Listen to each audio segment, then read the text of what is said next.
In front of me is OnePlus Pad, and today I would like to show you how you can change font style.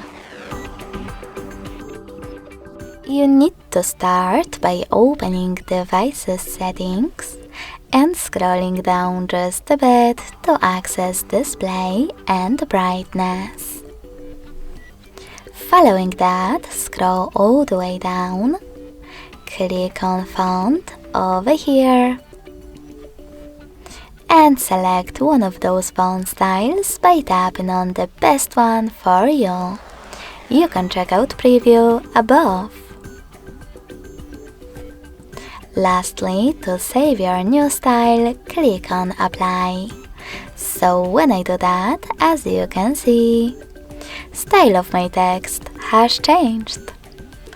Thanks so much for watching. If you enjoyed this video, don't forget to leave a like, comment and subscribe. Bye!